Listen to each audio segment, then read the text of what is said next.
Hello and welcome back to another episode of the Western Canon Challenge, where we are reading the entirety of the Western Literary Canon out loud.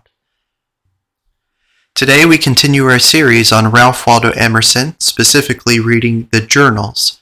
This is journal number 17, and it opens with a editorial sort of message about where Emerson was in his life, what was going on at the time.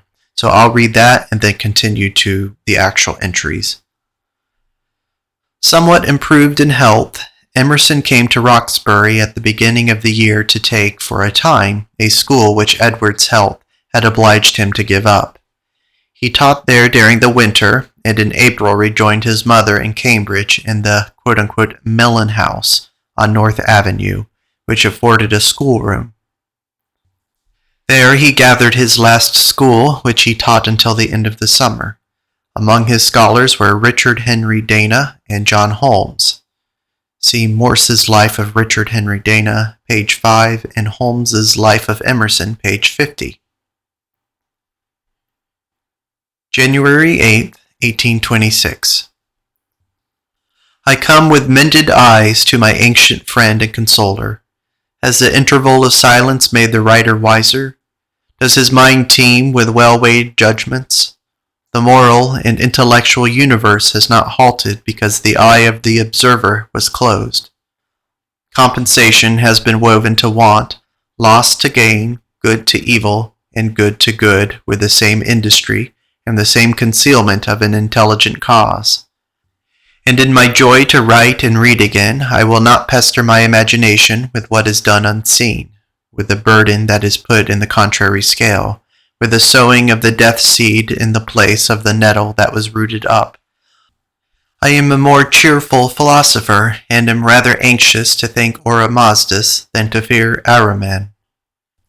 Since I wrote before, I know something more of the grounds of hope and fear of what is to come. But if my knowledge is greater, so is my courage. I know that I know next to nothing, but I know too that the amount of probabilities is vast, both in mind and in morals. It is not certain that God exists, but that he does not is a most bewildering and improbable chimera. I rejoice that I live when the world is so old. There is the same difference between living with Adam and living with me as in going into a new house unfinished, damp, and empty, and going into a long-occupied house where the time and taste of its inhabitants has accumulated 1,000 useful contrivances and furnished the chambers, stocked the cellars, and filled the library. In the new house, every corner must do all for himself. In the old mansion there are butlers, cooks, grooms, and valets. In the new house all must work, and work with the hands. In the old one there are poets who sing, actors who play, and ladies who dress and smile. O ye lovers of the past, judge between my houses. I would not be elsewhere than I am. Emerson now writes on compensation. All things are double one against another, said Solomon. The whole of what we know is a system of compensations. Every defect in one manner is made up in another. Every suffering is rewarded, every sacrifice is made up, every debt is paid. The history of retributions is a strange and awful story. It will confirm the faith that wavers, and more than any other moral feature, is perhaps susceptible of examination and analysis, and more than any other, fit to establish the doctrine of divine providence.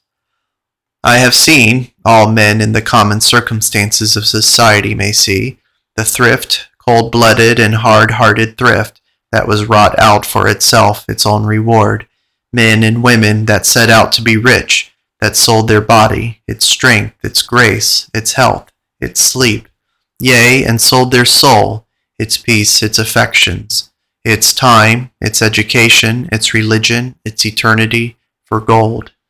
They have paid the price, and by the laws of providence they shall receive their purchase. But by the laws of providence they shall receive nothing more. They have not bought any immunity from bodily pain, any grace from the elements, any courtesy from the diseases. They made no mention with their dealers of gentle affections, and asks no more of the intellectual principle than how to cast their driveling balances of loss and gain. Health, knowledge, friendship, God, these were no parties to their contract, no guarantees against disaster. These were defrauded of the just debt which each human being owes them, to scrape together the means by which wealth was to be bought. But these are creditors that will not let them pass unchallenged.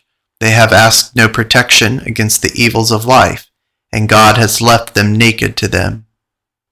Ignorance shall curse them with a leaden cloud on their understandings. Their hours shall drag by in stupid darkness, unvisited by thought. The daughters of God denounced, forgot, unrecognized by the great brotherhood of intelligent minds, who are penetrating into the obscure on every side and adding new provinces to the kingdom of knowledge. But all who sell themselves do not sell for wealth. There are many dupes of many passions, nor are the compensations that God ordains confined to a single class of moral agents.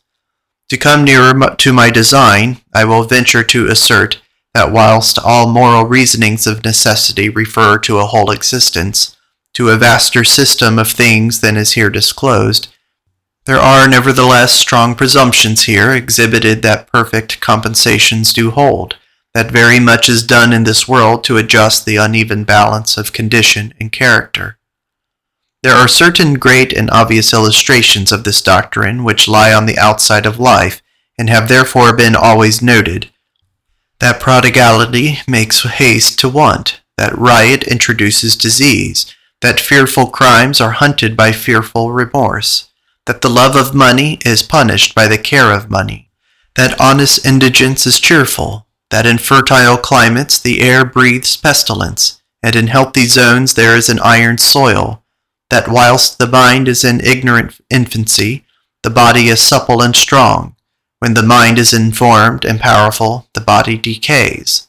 These and all this most important class of facts lie at the foundation of our faith in God's being and providence.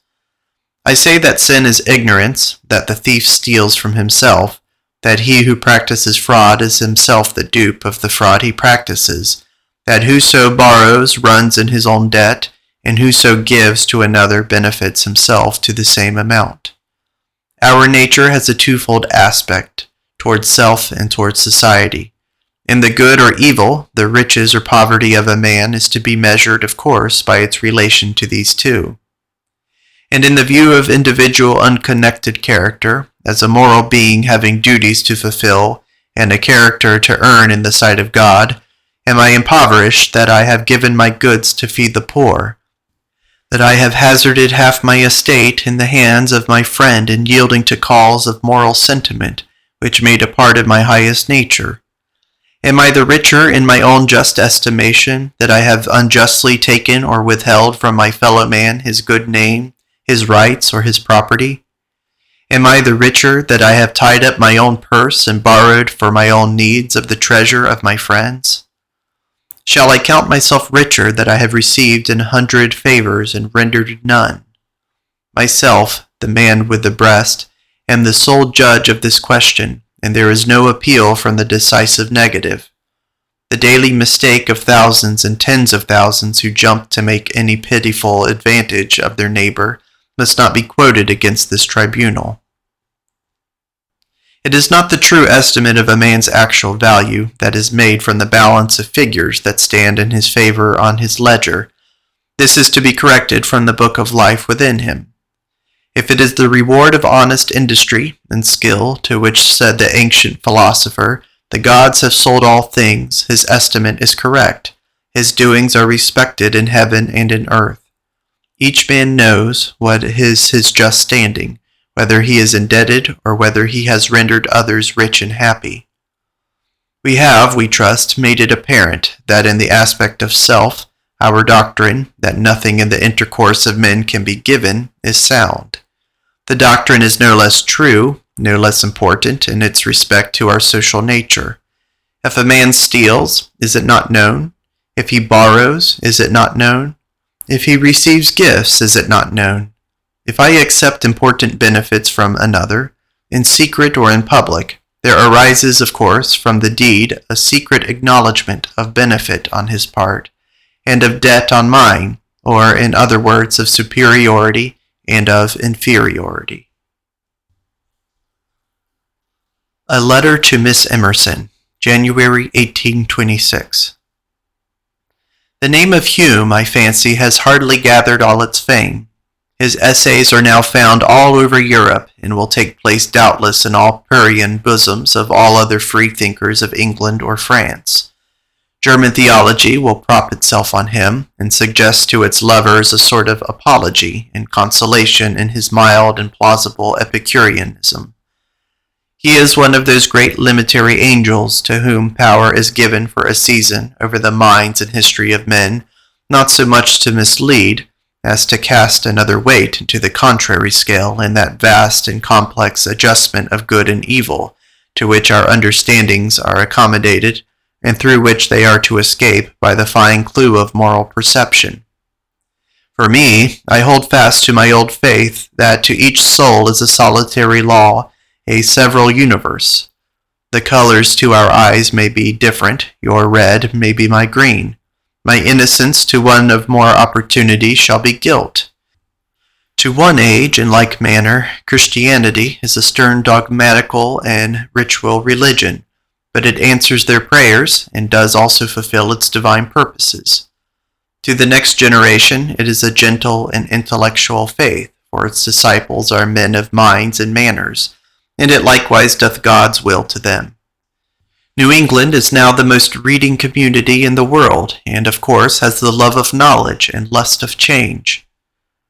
In the supposed case of the external evidences being shaken down of Christianity, will there be any hope beyond the experiment of the morals of Seneca and Antonine on an improved age? Shall we not be safer for Butler's analogy?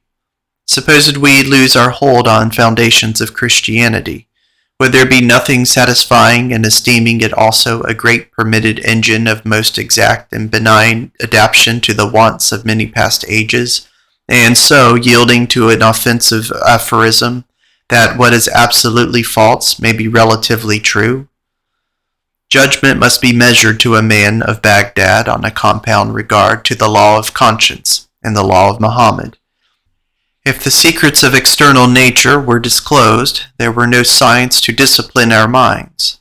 If every candle were a sun, we should be blind. If every doubt were solved, we should be listless clods.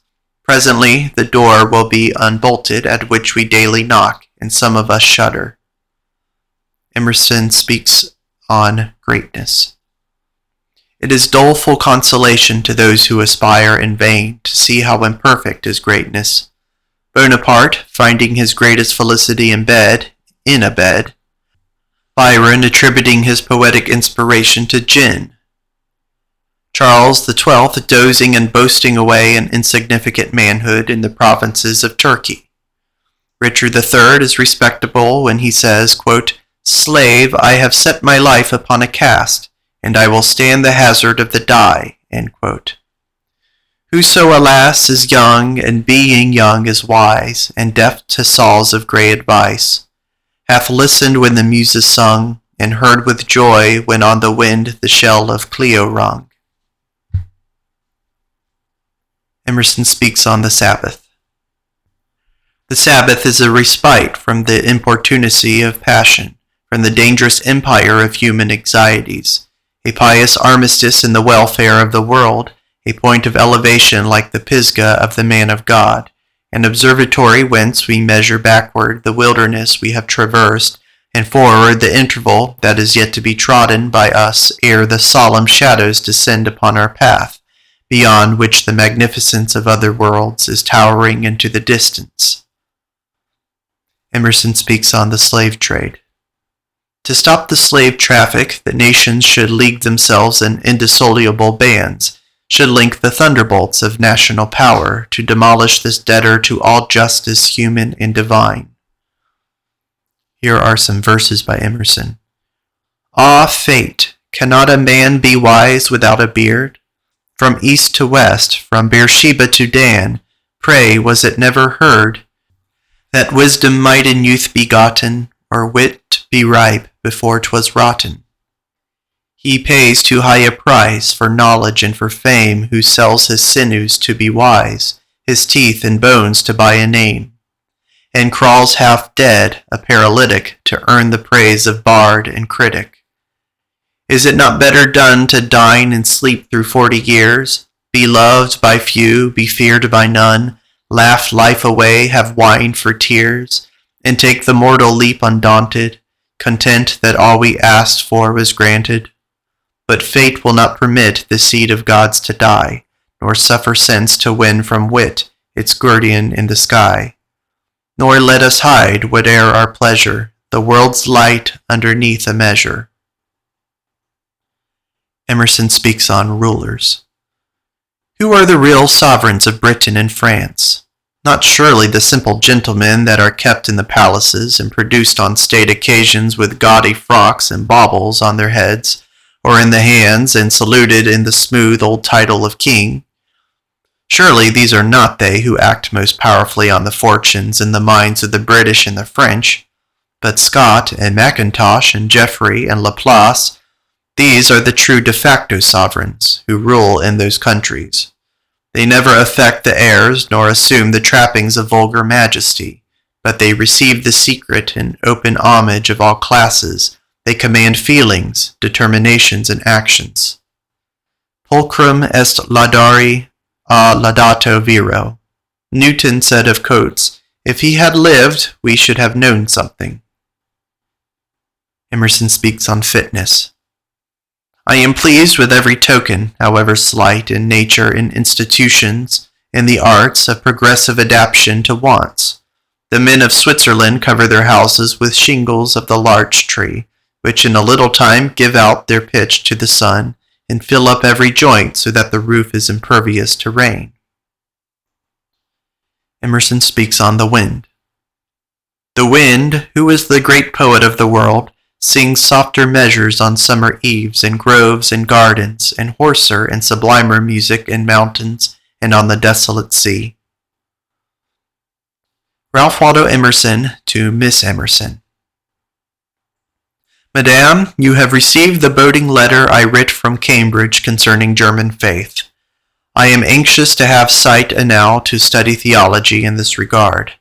The objections the German scholars have proposed attack the foundations of external evidence, and so give up the internal to historical speculators and pleasant doubters.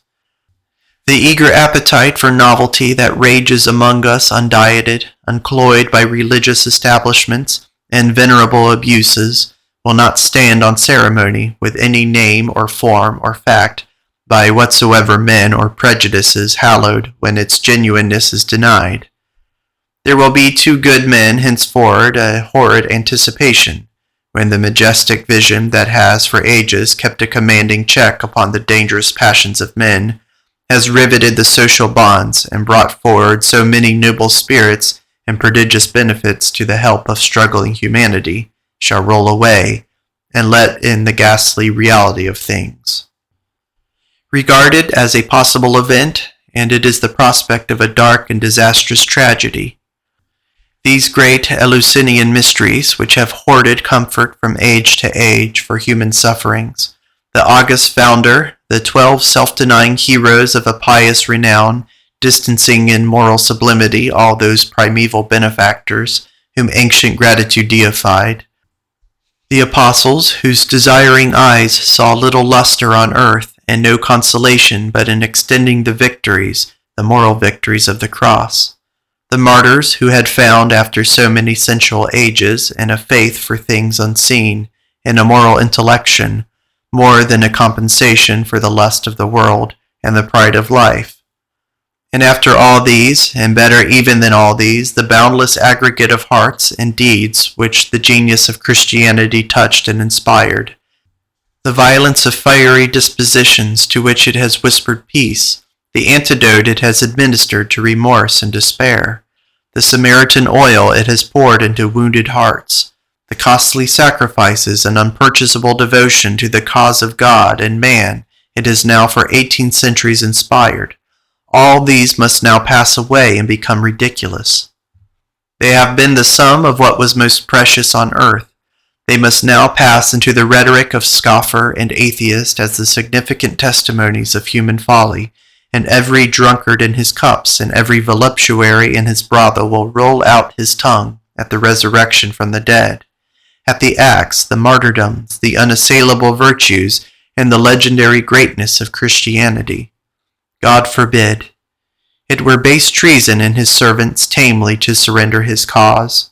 The gates of hell will not prevail against it, but it were vile and supine to sit and be astonished without exploring the strength of the enemy.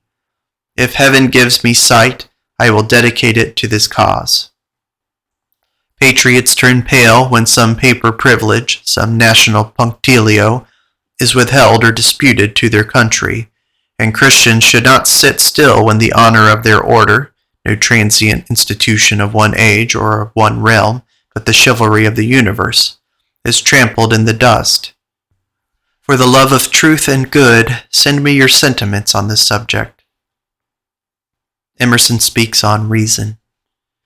To the times preceding Christianity, mind in its works was a luxury. To the time subsequent, it has been a solemn instrument of truth and goodness. March 27, 1826.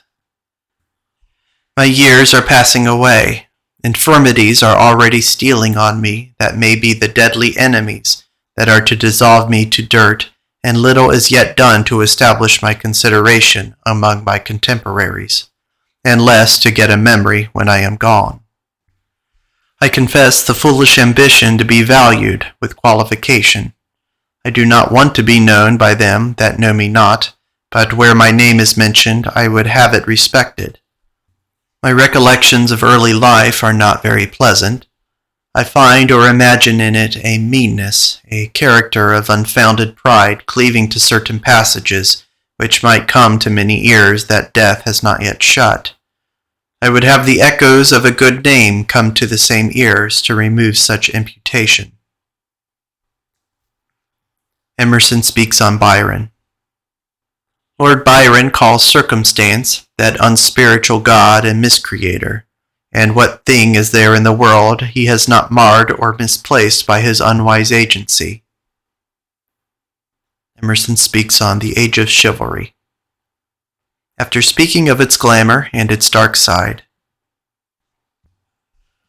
I can faintly hear some tremendous tones in the clang of the conqueror's curfew as it is borne to my ear over the distance of centuries, and I am glad to be relieved by any images, however imperfect, of valor and virtue of the same times, so that I own I love the flourish of the silver trumpet of chivalry, for it speaks to me of prevented oppression and vindicated innocence in a forlorn and benighted time.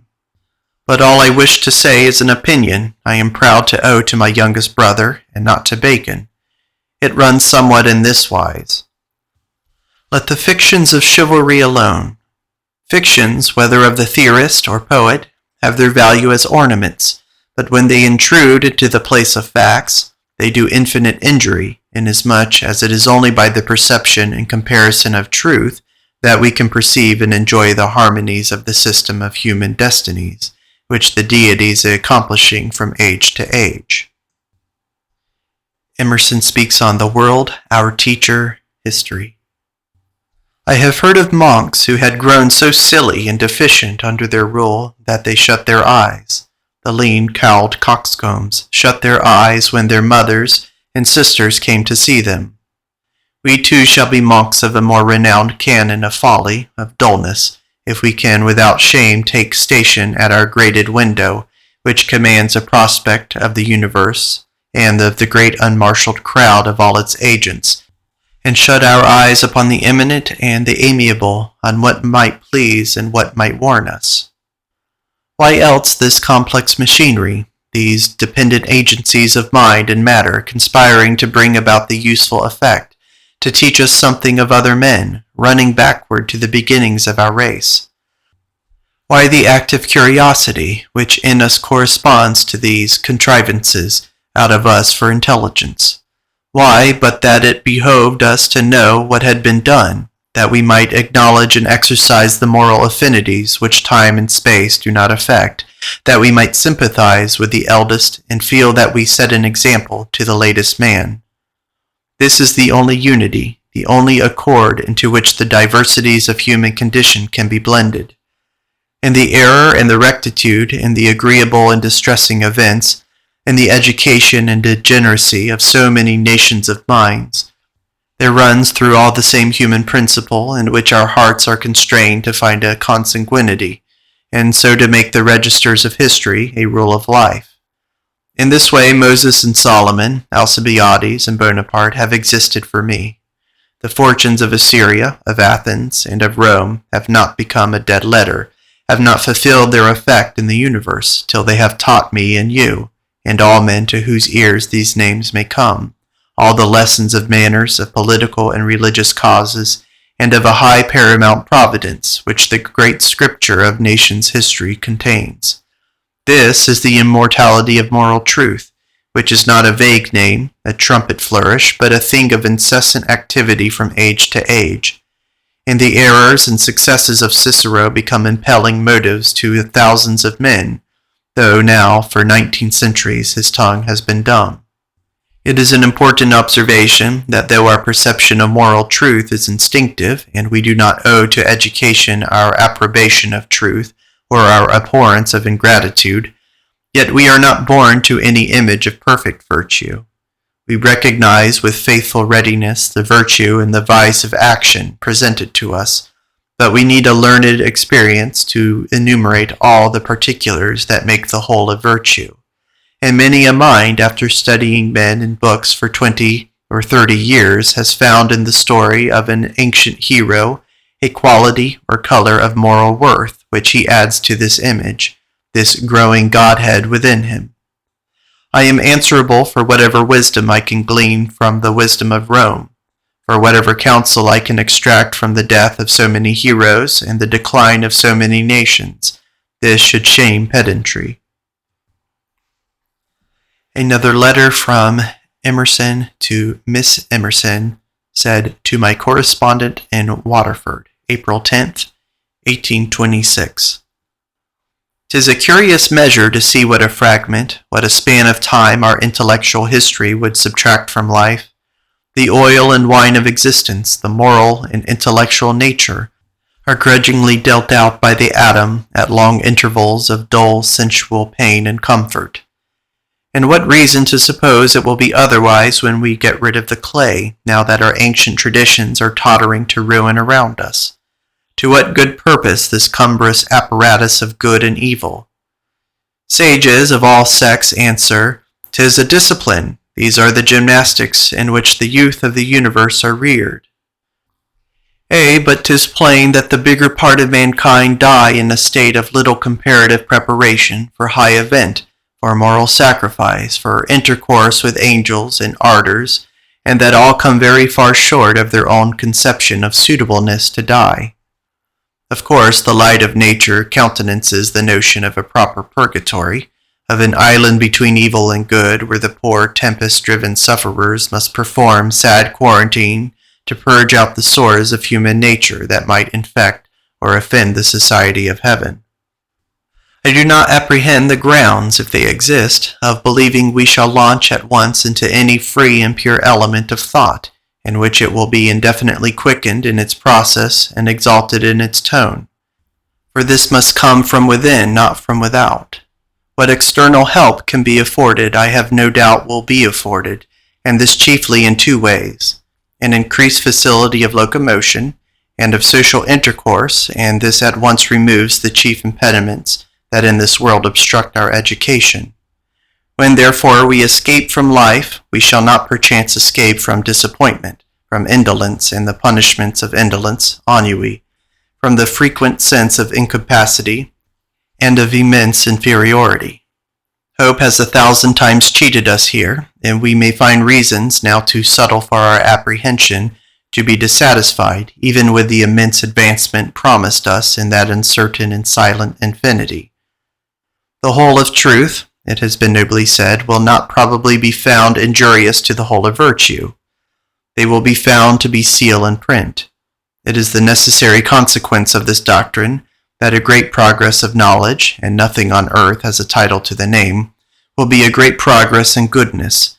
But happiness, we know, belongs only to the last. It follows that periods of study, long courses of initiation in the colleges of heaven, may waste away before the soul of man in heaven may begin to be happy. Is it then a false association that among men, from the rise of this great doctrine of the Reformation, has coupled the ideas of heaven and happiness? If riches cannot confer this excellence in earth, neither can knowledge, except remotely, as explained, confer it in heaven.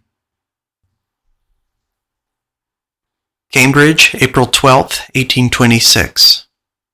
Most men who have given their attention to the prayers publicly offered in a Christian congregation have felt in the institution an unsuitableness to their feelings.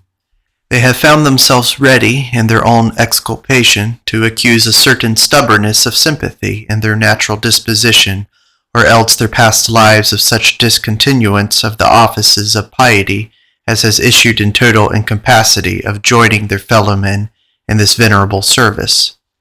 Disuse has made their contemplations of their Creator cold and ungrateful to their understandings. The man who prays is in quite another mood from the man who hears, in tones and languages which we have once become accustomed to regard with suspicion, or at best with admiration. It will be long ere where we learn to listen to them with sympathy. The truth is, public prayer is rather the offspring of our notions of what ought to be than of what is. It has grown out of the sentiment of a few rather than the reason of many. Indeed, we have said all, and I am sorry to say it, in characterizing it as an appeal to our veneration instead of our sympathy. That it is right to ask God's blessing on us is certainly reasonable. That it is right to enumerate our wants, our sins, even our sentiments in addresses to this unseen idea seems just and natural. And it may probably be averred with safety that there has been no man who never prayed. That persons whom like circumstances and like feelings assimilate, that a family, that a picked society of friends should unite in this service does not, I conceive, violate any precept of just reason. It certainly is a question of more difficult solution whether a promiscuous assemblage, such as is contained in houses of public worship, and collected by such motives, can unite with propriety to advantage any petition, such as is usually offered by one man. April. Every cultivated man observes in his past years intervals of mentality, and is accustomed to consider the present state of his mind as the result rather as many periods of singular intenseness of thought and feeling than of perpetual and equable expansion. Corn grows by jumps. The ordinary growth of mind, especially till the old age of man, depends on ailment procured from without. But this ailment for which we search the bosoms of other men, or their books, or the face of external nature, will be got in larger or less amounts according to circumstances quite as often without as within our control. Whoever explores his recollection of those periods will find that by some casualty or some study he had arrived at one of those general ideas, which not only epitomize whole trains of thought, but cast a flood of new light upon things inscrutable before, after waiting mostly in vestibule, had picked up unawares the master key, whose wards and springs open every door, and the surprised adventurer goes on astonished from cell to cell, from chamber to chamber, gratified, but overawed at the unexplored extent and opulence of his own possessions. May 20th. Any degree of profoundest consideration is due to the least action before it is performed, and afterwards the least. Quote, "We are purified by terror and pity," end quote. Aristotle.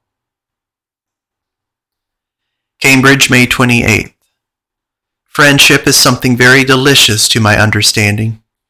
Yet the friends that occupy my thoughts are not men, but certain phantoms clothed in the form and face and apparel of men, by whom they were suggested, and to whom they bear a resemblance. The gods gave life to Prometheus's ivory statue, and the revolution of events may one day give me the men for the prototypes. You love your friend for your sake, not for his own, might say hobbists and wolves, for you would not have had good fortune befall him that should raise him above your reach and your society. I please myself that I can dimly see how it would gratify me to promote that very good fortune of my friend. In God's name, what is in this topic? It encourages, exhilarates, inspires me. I feel that the affections of the soul are sublimer than the faculties of the intellect. I feel immortal, and the evidence of immortality comes better from consciousness than from reason. Emerson writes on style. A man's style is his intellectual voice, only in part under his control. It has its own proper tone and manner, which, when he is not thinking of it, it will always assume. He can mimic the voices of others, he can modulate it with the occasion and the passion, but it has its own individual nature. Emerson writes of hints of history. Ballads, bon mots, anecdotes give us better insights into the depths of past centuries than grave and voluminous chronicles. A straw, says Selden, thrown up into the air will show how the wind sits, which cannot be learned by casting up a stone. June 1826. I pursue my speculations with confidence, and, though I can discern no remoter conclusion, I doubt not the train I commence extends farther than I see, as the first artificer of glass did not know he was instructing men in astronomy, and restoring sight to those from whom nature had taken it. There is no thought which is not seed as well as fruit. It spawns like fish. When success exalts thy lot, God for thy virtue lays a plot, and all thy life is for thy own, then for mankind's instruction shown. And though thy knees were never bent, to heaven thy hourly prayers are sent, and whether formed for good or ill, are registered and answered still. Proverbs chapter 2:18. The Jewish philosopher did not know that the soul survived the body, yet there seemed to him a peculiar sympathy in conjunction between vice and death, and the idea was natural, and suggests the evidence we have from nature of the immortality of the soul. The intellections of the mind are scarcely discriminated from the sensations which occasion them. They end in themselves, and do not imply the notions of merit and reward. But moral actions seem not a mere bundle of facts, but of relations to something unseen, and because thus related to something to which the body was not, possess for themselves a principle of life, which the body had no share. Since virtue was imperishable, every act contrary to it would seem to tend to the destruction of the agent. Vice is the soul's suicide. A letter from Ralph Waldo Emerson to Miss Emerson, Cambridge, June 15, 1826. I rejoice in the prospect of better sight and better health. Seasons and calendars have little to do with him who distinctly sees eternity writ upon his dial, but on earth his impatience is irrepressible, who finds his years increasing, whilst his means of acquisition are withdrawn. Loss of eyes is not exactly one of Socrates' superfluities. How many things do I not want? For when I came back to books, I felt like Columbus on the new shore. The value of this art, of reading, when remembered as man's addition to his wealth, is the best argument of perfectibility, and is a sound one. Alas for Adam! Not Milton's nor Moses's, but for the first adventurer that was accomplished only with his own perfections. The noble savage whom poets extol, the wretch whom philosophers pity. Alas for his joyless hours, though in powers and dispositions perfectly molded, and in understanding profound as a god, the better his understanding of good, the keener his perception of surrounding evil. We should be glad if the next periods of our existence were only so much an improvement on this as man of the 60th century is a being of greater powers and resources than the man of the first. Yet Campbell does not lament the loss of the sun because all the arts, quote, and triumphs that beneath thee sprang, healed not a passion or a pang, entailed on human hearts. All which I am fain to call sublime lying, for 'tis the noble and exhilarating discovery of modern grand juries, and the more noble that it is more trite, that educated men are never brought to the bar for felonious crimes, and that the all but immedicable crimes of drunkenness and indolence have found their antidote in the love of reading. I have not forgiven Everett one speculative doctrine of the, and there is a Greek letters, oration, the more disagreeable that I have found some reason to think it true, to wit, that geniuses are the organs, mouthpieces of their age, do not speak their own words, nor think their own thoughts. It has occurred to me that, though we think Shakespeare so singularly grand as to be a hermit in the fields of thought where he travels, yet we bind up his volumes 4 or 5 plays, of which the authorship is disputed betwixt him and certain unknown contemporaries. Other productions modern criticism has quoted from his time, bearing very respectable comparison with his own, so that the time, not the man, gave birth to this Empyrean conceit. 'Tis not in the man to think the philosopher, that merges his selfish in the social nature. 'Twas a foolish vanity in the Stoic to talk in this wise. It suggested or else grew out of that primeval dogma of the mundane soul. No man loves it, the meanest loses more than he gains by parting with his identity to make an integral atom of the whole. Nor perhaps need we dread anything. If any one feeling is positive, it is personal accountability. I know that I exist, but the age and the universe are alike abstractions of my own mind, and have no pretensions to the same definitive certainty. One can sometimes feel pretty clearly where these fancies originate, when we observe the grouping together of men into generations and countries, and dismally gregarious manner in which they walk and talk and think. If men were like phoenixes, and only at long secular intervals the world travailed with his noble progeny, we should feel more secure of ourselves both now and hereafter.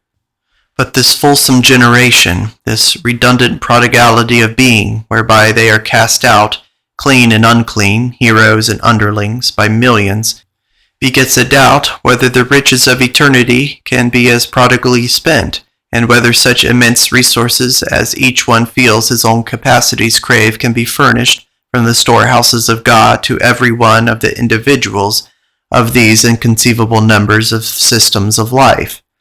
It is indeed pleasing to the mind, as she sits serene in her own firmament, to find from her nature that these doubts have no force, that the physical limit to physical increase is a humble law of material nature, which does not taint her majesty. Speedily she expects hungers and thirsts, makes her forsake her celestial musings to find out where he may go to be fat and where to be warm. But when this dissolution shall have taken place, no incongruity is seen in the project of an immeasurable multiplication of sentient individuals. There is no bankruptcy in the commerce of thought to be occasioned from an overdoing of its craft. Mind has no relation that we know to space. All the analogies of matter are, in this regard, inapplicable to the intensity of the enjoyment, though hard to analyze or at any moment to say, "It is now," which we in this world extract from friendship, and to which we continually see the miscreator circumstance to be an insuperable bar, estranging us from characters to which we feel an affinity, and separating us from those to whom we are already allied. This great element, the social principle, instructs us in the mystery of the future happiness, by suggesting the noble and endless entertainment that a free access to innumerable minds out of clay and skyey influences is of itself able to furnish. But all men feel their incompetency to uncover the secret employments of the emancipated spirit, and the silly conceit of singers and children about the psalm singing of the other world is not more inadequate, perhaps, than the conception of a passive receiver, or channel through which flows forever the stream of immortal thought. We can determine something in this, as in all general speculations, by consulting the whole of our nature, and we find ourselves emasculated by a description that leaves out our active faculties. Yet the appropriate objects of our action we shall not easily ascertain. All our action here is material, and that to such an extent as to have induced a metaphysical doubt whether action is predicable of mind.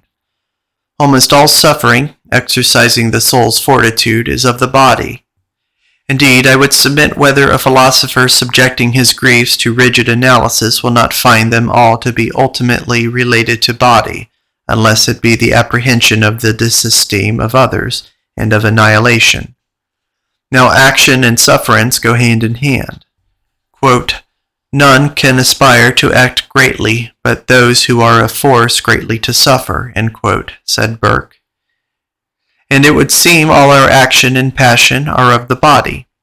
I do not say the mind does not act when, for example, it prefers honesty to guilty wealth, but it is clear the things about which it is concerned are of body, not of mind. As whether the hand, foot, or tongue shall move in a certain way, nor can we conceive of virtuous action in the soul ending in the soul. Yet we should be very loath to add to modern vagaries the dogma that matter was essential to virtue. We know better. We know that all speculation of the sort pushed to any extreme is inconclusive and idle, for the nature of matter as of mind is buried in inscrutable night, and that we are fools to fear matter when we do not know that there is any such thing. What then do we know? I know that I exist, and that a part of me, as essential as memory or reason, is a desire that another being exist. If I am not an anomaly, but was made, and what was within was made, with reference to what is without, then there is another being who made me, and having such intuitions, such golden rudiments whereof to frame my history, I can look unappalled at the future, and welcome the coming on of my untried being. This is the end of today's reading of the Journals of Ralph Waldo Emerson.